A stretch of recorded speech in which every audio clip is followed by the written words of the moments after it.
Wah, sudah Pak? Sudah 3 kelompok ini. Udah 3 kelompok? Oh, beneran. Ininya simpan sini nih. Suara saya menggelegar ini. HP-nya Udah.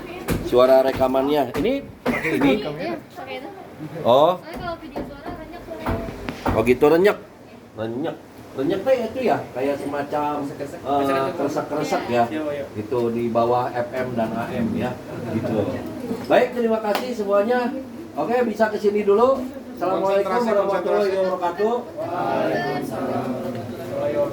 Ya, selamat siang, salam sejahtera untuk kita semua. Terima kasih kedatangannya. Ini bagian dari sebuah rencana kemarin kunjungan Pak Acep dengan Pak Serkot di sini terkait tentang kunjungan ya Pak, wirausaha kayak gini ya.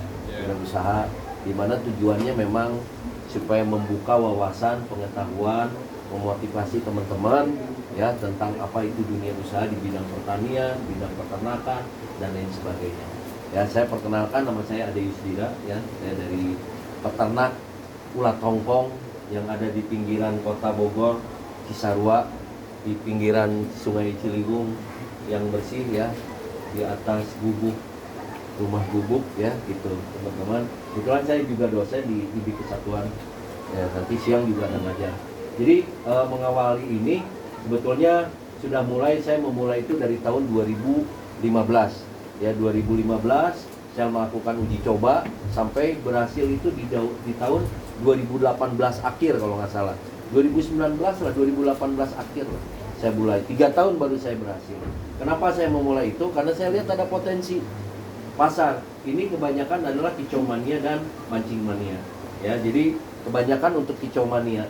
Jadi saya lihat permintaan tentang ulat hongkong banyak di Kota Bogor. Kemudian juga sementara orang yang membudidaya ini belum banyak. Awal sejarah ulat hongkong itu sebetulnya dibawa, ulat hongkong itu bukan ulat kita. Ulatnya dari luar negeri, entah itu dari Eropa apa dari mana gitu. Yang disebut ulat hongkong. Mungkin bisa dibilang juga ulat kosgoro ya. Nanti kita bikin ulat kosgoro atau apa gitu loh ya. Nanti kita bikin gitu ulat kosgoro. Nah, itu diawali di artikel tentang ulat hongkong banyak kok, sejarah tentang ulat hongkong. Teman-teman bisa gali di situ. Nah, kemudian saya mengawali tahun 2015. Saya belajar di Malang ya, karena memang basisnya pada saat itu adalah di Malang ya. Saya kembangkan di Bogor. Memang ada beberapa perbedaan antara Malang dengan Bogor. Pernah ke Malang? Ada yang pernah ke Malang? Malang dengan Bogor hampir sama ya, udaranya sejuk ya. Cuman memang bedanya Malang itu sejuknya, dinginnya adalah kering. Kalau di Bogor itu dinginnya adalah basah. Jadi ada perbedaan-perbedaan, terutama di hal nanti di teknik budidayanya. Jadi saya belajar di Malang, kemudian saya kembangkan di Bogor. Karena tadi ada sebuah permintaan, kebetulan memang saya waktu itu hobi di dalam hal kicau mania dan mancing mania, terutama di mancing. Saya lihat memang ada, dulunya saya adalah budidaya semut rangrang ya. Beberapa kali di Kosgoro pernah menjadi narasumber, 2-3 kali di Kosgoro pernah jadi narasumber tentang semut rangrang. Tayangan-tayangan saya banyak di Kick Andy, ada di Hitam Putih Deddy Corbuzier ada, kemudian ada di Andre Taulani, banyaklah di televisi ya. YouTube saya tuh ditonton sampai 1,8 juta orang ya tentang semut rangrang di sana. Jadi kemudian saya kembangkan yaitu mengenai ulat hongkong. Itu mengawali di sana. Awalnya hobi ya, hobi kemudian saya kembangkan dan saya meyakini sekarang sudah berhasil. Nah, dari mulai kita bicara ulat hongkong ini seperti serangga pada umumnya ya. Ulat hongkong ini seperti serangga pada umumnya ya. Dia melakukan yang namanya metamorfosis secara sempurna. Tahu metamorfosis? Ya, kupu-kupu berapa hari metamorfosisnya? Ayo. Tara maca. Ya. Telur ke ayam berapa hari? Ya IPS mah Kemudian IPA mah tadi masih kena ngajawab. Manusia berapa bulan? Oh, manusia cepat. 8 bulan. Ya. Ya. Kalau telur ke ayam itu 21 hari. Bebek itu kalau nggak salah 27 hari. Yang namanya ulat menjadi kupu-kupu 14 hari. Ya. Dari ulat menjadi kepompong, menjadi kupu-kupu, menjadi dari kupu-kupu menjadi tenyawa dari telur. Ya, dari telur menjadi ulat, ulat menjadi kepompong, menjadi kupu-kupu, menjadi telur lagi. Itu metamorfosis sempurna. Ya. Kalau ayam kan dari endog 21 hari menjadi ayam letik, menjadi ayam dewasa, endogan jadi ayam deui. Manusia juga sama, ya. 8 bulan borojol, aki-aki maot, jadi anak deui berganti begitu, ya. Tumbuh dan berkembang. Kalau serangga dibilangnya adalah metamorfosis, ya. Nah, ulat tongkong itu 6 bulan. Dari mulai ulat menjadi pupa, menjadi kumbang, menjadi endog, telur, menjadi ulat baby, menjadi ulat dewasa. Itu 6 bulan, ya. Dan siap panen rata-rata sampai 8 bulan. Nah, ada kelemahan di ulat tongkong. Kalau terjadi kesalahan akibat ada hama dan lain sebagainya, dia harus memulai lagi dari nol lagi. Jadi kalau budidaya ini gagal di pupanya pada mati, dia harus kembali lagi dari nol, menunggu lagi. Dan itu terjadi waktu itu saya, sampai akhirnya saya berhasil di 3 tahun itu. Gagal coba deh, gagal coba deh, gagal coba lagi, gagal coba lagi, ya. Saya pantang menyerah karena saya pengen jadi, pengen mau pengen bisa tentang budidaya ulat tongkong, ya. Seperti itu semangat saya tuh dulu. Orang lain mah gagal sekali, udah capek nggak mau ya. Saya dari 2015, kebayang 2019 kalian usia berapa tahun? 10 tahun. Baru saya berhasil itu 2019, hitungannya 4 tahun kemudian baru teknik budidayanya, ya. Belum pasarnya, beres pasar itu 2020, 2021. Belum sama Covid. Ya, baru bisa normal lagi 2023. 7 tahun cobanya menunggu, ya. Mulai lagi, gagal, mulai lagi, gagal, mulai lagi. Jadi nggak pernah menyerah. Karena saya pengen bisa. Ya, itu melakukan metamorfosis. Dan kebutuhannya memang ada di Kota Bogor. Kalian kalau pernah lihat di Bogor, kalau lagi jalan di motor, pernah suka lihat ada toko kicau mania sama mancing mania nggak? Suka lihat nggak? Toko-toko pakan burung, toko pemancingan. Ada 2 toko yang kalian lihat? Lebih ya? Ada 5, ada 10. Data saya ada 300 toko pakan burung dan toko pemancingan di Kota Bogor. Ingat ya, Kota Bogor tuh mana wae batasannya Ciawi. Ya, kalau Ciapus mah eta Guangkosasih meureunan ya. Kalau Barung Jambu mah Talang ya. Ada 300 toko pakan burung dan toko pemancingan. Rata-rata mereka kebutuhannya 1 minggu itu bisa 5 sampai 6 kilo. Ya, banyak baraton kaminggunya. Nah, kebutuhannya masih banyak. Akhirnya kita kembangkan. Dan memang budidaya ini tidak banyak orang yang paham dan orang yang cepat berhasil. Makanya harganya naik. Sekarang harga ulat tongkong di pasaran itu mereka terima toko 50 sampai 60 ribu per kilo. Agen itu biasanya mereka datang ke sini ngambil harga di 40 ribu. Toko ngejual ke konsumen harganya kurang lebih sekitar 100 sampai 150 ribu per kilo. Amazing ya, 1 kilo 60 ribu ya. Harga ayam oke elehnya. Harga dagang ada harga daging ge eleh ya. Harga ayam berapa sekilo? 30 ribu. Ini ulat tongkong 60 ribu ya. 2 kali lipat ya. Jadi kebutuhan pasarnya masih sangat luas. Kebutuhan pasarnya masih sangat tinggi permintaannya ya. Nah, ini menarik di ulat tongkong ini. Yang minta banyak, produksinya sedikit. Ya, ini nice problem kalau saya bilang. Masalah yang manis. Jadi masalah tuh ada yang masalah yang manis. Nu mental loba, barangna saeutik. Ya. Lebih baik begitu daripada barang banyak nu menta nggak ada. Akhirnya terjadi penurunan harga.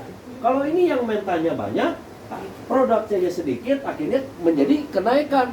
Kalau di IPS belajar ekonomi tentang hukum supply demand nggak? Iya, betul. Ya, kalau permintaannya banyak, barang sedikit, terjadi kenaikan harga. Sebaliknya, kalau barang banyak, nu mentana eueuh, sedikit harga turun. Itu hukum ekonomi. Dan lihat usaha-usaha itu seperti itu. Anu mentana loba, barangnya sedikit. Itu akan enak karena harganya akan naik. Ya. Malum di kita kan kalau usaha teh kadang-kadang sok pipilun, lagi rame seblak kabehna nya. Kalau lagi rame batu aki semuanya usaha. Terakhir tuh apa? tanaman janda bolong, Lin. Janda bolong semuanya. Ya. Jadi harus dilihat. Karena prinsipnya usaha itu produksi, distribusi, konsumsi. Ya, produksi, distribusi, konsumsi. Kita memproduksinya gimana, kita mendistribusikannya gimana, kita mengkonsumsinya kan. Konsumsinya siapa permintaannya. Balik lagi di ulat tongkong, permintaannya cukup tinggi pasarnya. Ya, dia melakukan metamorfosis sempurna secara produksi dari mulai ulat menjadi telur, pupa menjadi kumbang, menjadi telur, menjadi ulat lagi 8 bulan. Yang siap jual itu 8 bulan. Ya. Dan permintaannya tadi yang saya bilang untuk kota Bogor. Saya bicara kota Bogor, belum Bekasi, belum kabupaten, belum Jakarta, belum kota-kota yang lainnya. Ya, dan dia memang budidaya ulat tongkong ini akan cocok di daerah-daerah seperti ini. Pak, ulat tongkong aya teh di Kalimantan. Saya jamin aya tapi jarang berhasil. Harus ada pengkondisian, ruangannya harus pakai AC, pakai apa. Kita diuntungkan di Bogor karena suhunya udah dingin, apalagi di Cisarua. Ciliwung, ya, mandi di sana, modal di situ juga ya. Gitu ya, bebas ya, dicai itu yang indah ya, arek ngojay, arek naon ya. Ini mah di situ ya. Mandi bubuli giliran ge malah anu nonton ya di dia mah. Jadi itu ya, kita diuntungkan oleh Bogor itu diuntungkan oleh cuaca yang memang mendukung untuk kebutuhan ulat tongkong ini ya. Dan permintaan ulat tongkong ini adalah pasarnya kebanyakan adalah kicau mania. Pernah lihat kicau mania di rumah-rumah suka punya burung nggak bapaknya? Ada nggak bapaknya yang punya burung di sini? Aya. Eta sok beli ulat tongkong tara jeung kroto. Lain. Burungnya biasanya burung-burung paruh. Biasanya murai apa gitu ya. Biasanya burung-burung yang paruhnya panjang. Kalau burung-burung biji itu kan biasanya yang ini, yang tidak paruh panjang. Seperti itu teman-teman, ya. Jadi kebutuhannya masih cukup tinggi. Ya. Dan memang kita diuntungkan di situ. Oke? Sampai sini ada yang ditanyakan prolog saya? Sok, mangga. Ini masih prolog. Ya enggak, bukan prolog udah. Sok, ada yang ditanyakan. Banyak pertanyaan. Oh, tenan naon, naik banyak kayak di pilihan we. Kalau gitu dari aku dulu apa ya? Sok. Aku mau nanya Pak, kalau kompos. Nama. Iya. Nama siapa? Sebenarnya perkenalkan nama saya Joshua. Joshua tinggal di mana? Saya tinggal di Cilebut. Oh, Cilebut. Cilebut mana? Cilebut 1, 2, 3, Jembatan 1, 2, 3 ada. So, pertanyaannya apa? Pertanyaan saya ini Pak kompos kan tadi Bapak bilang kan kalau misalkan ulat tongkong ini banyak banget yang demand-nya kan, banyak banget yang permintaannya kan. Nah, komposisi apa yang terkandung dalam ulat tongkong yang membuat permintaannya itu tinggi? Ya karena ulat tongkong tuh banyak protein yang terkandungnya di sana. Ya, proteinnya banyak. Pakannya ulat tongkong itu adalah polar. Ya ini IPS ya. Iya. Kalau di IPA tadi rada nyambung kalau jelasin tentang produksi Pak Chef. Mudah mana nanya gitu ya. Lalu ya lamun diproduksi mah ieu mah cuan ieu mah. Dasarna IPS mah kena cuan. Pasarna kumaha duitna ya resepna gitu. Lamun kabawa karena produksinya rada kurang IPS mah. Makanya saya larikan ke sana biar terangsang ya IPS mah. Lamun IPA mah resepna kena risetna gitu. Ya jadi mengandung polar. Polar itu dari gandum ya, dan kebanyakan protein kandungannya. Oke? Itu paling tinggi ya proteinnya. Itu tadi harga ulat tongkong 60.000, ayam kan 30.000. Berarti proteinnya cukup tinggi. Apalagi Joshua? Bapak, kita yang lain siapin pertanyaan. Oke, kita masih ada 15 menit. Loba amat. Itu bikin ke WA ke saya jawab jiji. Saya mau nanya Pak, kan kita kemarin dari riset ya di Google apa dan ternyata memang dijual produk ulat tongkong yang sudah dikeringkan. Nah, apakah ulat tongkong yang fresh dan yang sudah dikeringkan masih memiliki kandungan yang sama? Kandungannya sama, cuman harganya berbeda. Yang lebih mahal itu yang dikeringkan. Ya, perbandingannya itu kalau maggot, kalau nggak salah 5:1 apa 3:1. 3 kilo yang basah itu menjadi 1 kilo. Kalau ulat tongkong itu 2:1 kalau nggak salah. Ya, jadi harganya bisa sampai 100 ribuan. Ya, per kilo. Mahal yang dikeringkan. Dan itu bisa dimakan yang dikeringkan mah. Ya, badan FAO, tahu FAO? Kalau di PBB itu ada badan dunia. Kalau WHO tentang apa? Kesehatan. Kalau ILO? UNESCO? Naon? Apa sih? UNICEF? Hah? Perdamaian ya. UNICEF Itu. FAO itu pangan, ya tentang pangan. Badan FAO dunia menyatakan nanti dunia ini akan mengalami krisis pangan dan serangga adalah alternatifnya karena kandungan proteinnya cukup tinggi. Sok, pertanyaan apa lagi? Tadi kan Bapak bilang kan kalau misalnya budidaya ulat Hongkong itu kan susah-susah gampang ya. Jadi harus punya ilmu yang cukup. Nah, gimana sih cara budidaya ulat Hongkong yang baik? Terus caranya itu gimana? Nah, makanya itu suhu udaranya harus diperhatikan. Pakannya juga harus data tadi polar, pepaya. Teknik budidayanya harus dikuasai. Kita harus mengerti tentang metamorfosisnya si ulat Hongkong ini, ya kan? Pemberian pakannya kayak gimana? Ini akan lebih dalam lagi. Tapi secara umum dikuasai dulu ilmu teknik budidayanya. Ya, dari mulai penanganan ulat, dari mulai penanganan telur, penanganan pupa, penanganan kumbang, penanganan telur menjadi ulat-ulat dewasa seperti itu. Bagaimana pemberian pakan dan lain sebagainya. Itu dikuasai dulu, ya. Jadi ilmunya betul dikuasai dulu. Gerak tanpa ilmu, gerak tanpa arah tujuan. Jadi ilmunya dikuasai dulu. Oke? Sok, apalagi? Gak si jadi. Ih, Bapak mesti. Oke, WA ke saya. Ya. Oh, Bapak punya nomor. Palingan ini sih Pak Tahir. 2 apa boleh nggak Pak? Cok hiji we lah. Bapak kan tadi bilang kan kalau misalkan jualan ulat Hongkong ini kan untungnya apa ya? Boleh nanya nggak sih Pak berapa hasil keuntungan dari penjualan ulat Hongkong per tahun atau per bulan? Satu kotak itu 3 kilo polar yang dibutuhkan. 3 kilo berarti kali 10.000 berarti 30. Satu kotak itu menghasilkan 4 kilo. Berarti 4 dikali harga jual 50.000 berapa? 200.000. 200.000 berarti dikurangi tadi berapa modalnya? 30.000. Jadi untungnya 170. Itu per kotak. Lamun orang boga 100 kotak berarti bara 170.000 dikali 100 kotak bara. Hah? Sok. Baraha 17 juta. Ai kena duit kudu cepet orang IPS mah ulah mikir-mikir ya 170 juta 1,7 kudu pintar orang IPS mah pokoknya urusan cuan anak IPS itu kudu hebat ya bara-bara harus mampu melihat peluang kesempatan ya apalagi udah cukup ya karunya non ini satu kelompok Pak. Oh satu kelompok guys ya non Kenalin, nama saya Revi dari 12 IPS 4. Saya ingin mengajukan 3 pertanyaan. Cok non. Jadi pertanyaan yang pertama itu, adakah hama yang dapat menimbulkan penurunan produksi ulat Hongkong? Ada, yaitu hamanya kumbang juga sama ya. Kumbang itu biasanya dari kotoran ayam ya. Makanya suka pernah dengar ulat kandang. Nah, ini salah satunya ke situ ya.